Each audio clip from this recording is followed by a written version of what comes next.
Unpack this specific one a little more, Dan. I think it's the hunting ban that you're specifically referencing, and I think there might be another word in there. But can you talk a little more of the details on what that actually is?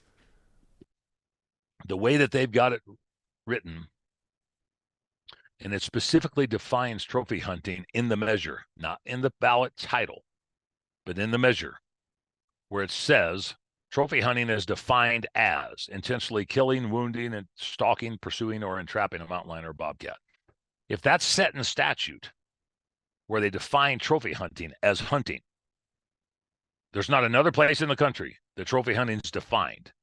If they do that the first time here, you could turn around and put bighorn sheep or elk or mallard ducks or whatever you wanted to in there as a preemptive strike from their side because of the precedent that would be set through this entire process. You know as well as I do, I mean, court precedent is a major ruling when decisions are made at different levels. If there's a statutory definition on what trophy hunting is, and they define it as trophy, define it as hunting, as intentionally killing, well, that's hunting. Pursuing, that's attempting to hunt. Stalking, that's hunting. I don't know anybody that intentionally wounds anything, but if you use those other three components and that's defined as trophy hunting, how easily can it be, misconstrued in somebody's eyes, whether it's the 10th, Circuit Court or a Parks and Wildlife Commission or the New Mexico legislature? Anybody can use what somebody else already utilized and said, this is what it is, and this is how we need to interpret it to be able to utilize it for our benefit. A secondary component to that, guys, is because they're trying to get rid of lion and bobcat hunting, because of the statutory side of it, that they can actually word and define how dogs are used with electronic collars and tracking devices. And because it would be in statute, you tell me how they wouldn't be able to turn around and carry that on to a bird dog or a waterfowl dog or a raccoon dog or a rabbit dog or maybe even a stock dog, because they're naming specific tools that would not be applicable in the pursuit of game, because trophy hunting would be defined as hunting. Those are things that the average person doesn't really realize just how serious this could be, because I get guys walk up to me all the time. Gates, I've already killed my lion. I wish you all the luck in the world.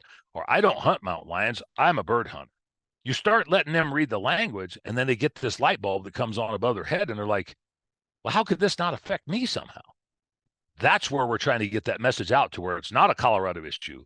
It's not a mountain lion and bobcat issue. It's a hunting issue, and they define that by the definition of trophy hunting by utilizing hunting.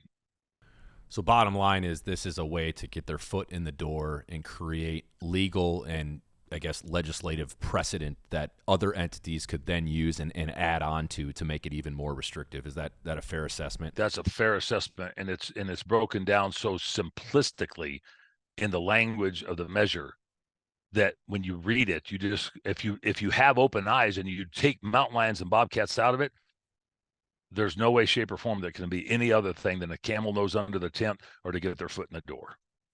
Well, I think the scary thing about this is, like, you take Colorado, for example. You got Denver and Boulder, and then, the rest of the state.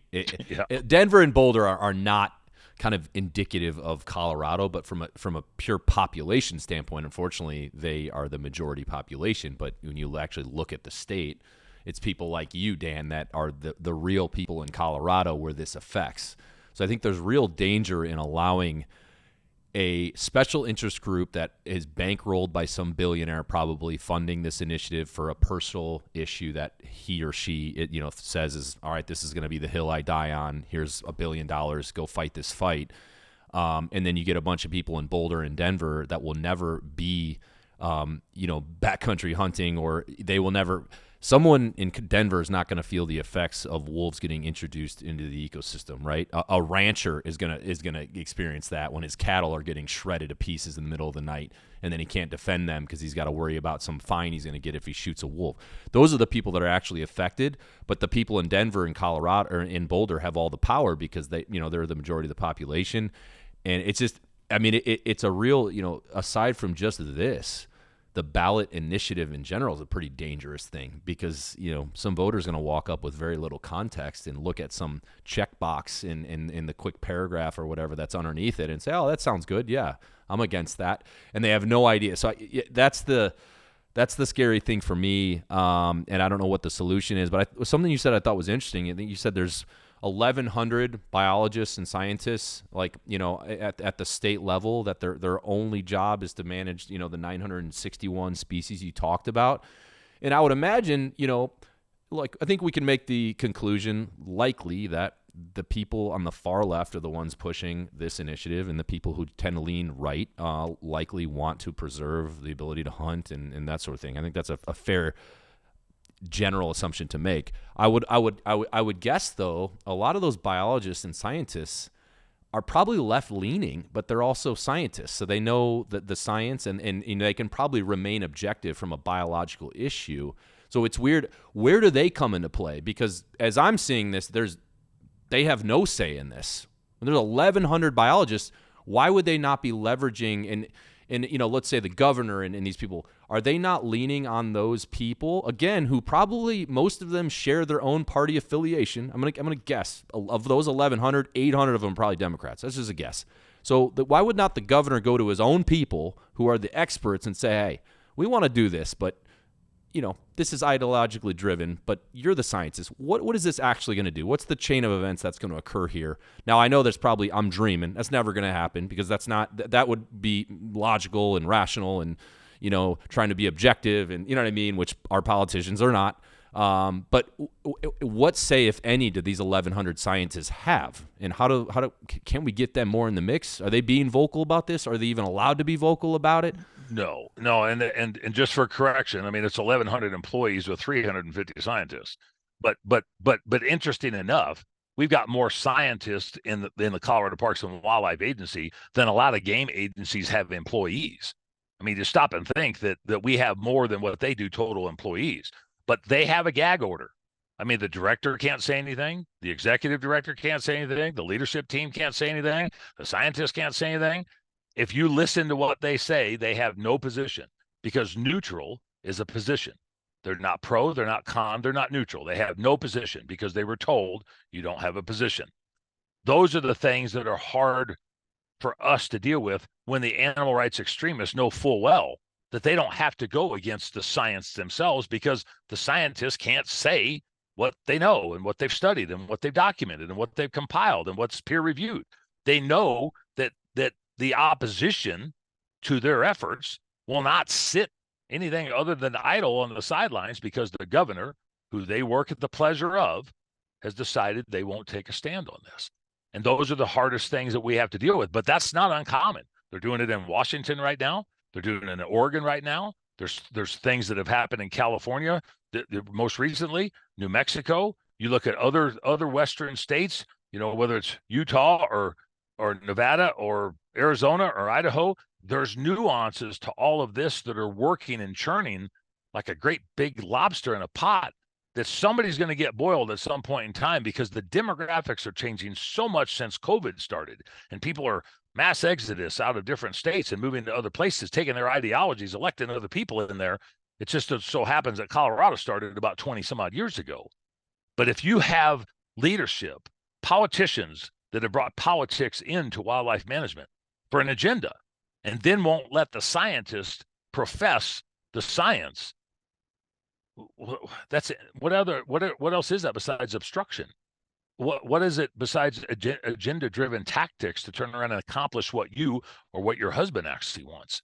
Those are the things that we're up against, and we're doing a really good job of kicking things back and holding things at bay right now. No pun intended with the dogs, but we're in a point now to where politics is taking so much wind out of the sails of the science. We keep professing the science, but everybody's like, well, why don't the scientists say anything? Well, it's because the boss told them not to. I mean, if you work at Microsoft and the boss tells you don't say anything about the airline debacle over the weekend, you're not going to say anything because you might not have a job.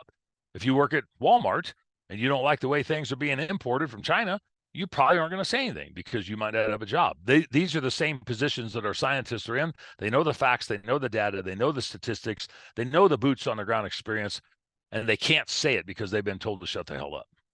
And when did that start taking place, Dan? Is that just something that has always been in place and they've just found a unique way to leverage it? Or is this something that, was there like a moment in time where things started to shift towards where like that type of thing, which is, and Bear said it, like just seems completely irrational that we would not be leaning on the professionals who spend all day analyzing this. But when did this stem from?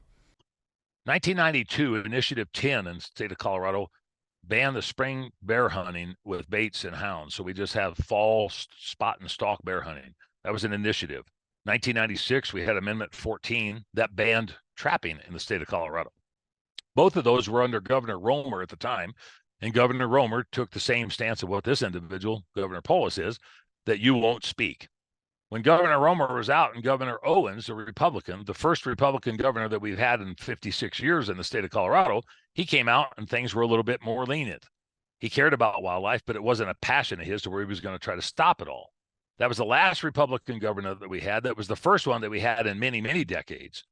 And this agenda that started back in 2020 or 2000 itself, that actually escalated all the way up to 2020, started back when Governor Owens, the Republican, the last Republican governor, took office. And they laid a plan of attack, the opposition did, to turn around and make sure that they never had to deal with that again. So Colorado has become a blue state. We have very little red, and more often than not, it's pink or somewhat purple. But when you get legislators and you get agenda-driven administrations trying to guide the ship on what they see fit, it becomes really hard to turn around and get, the facts and the data and the statistics out there.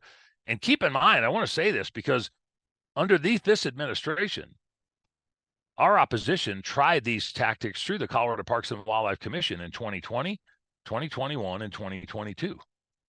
And we defeated them on each occasion.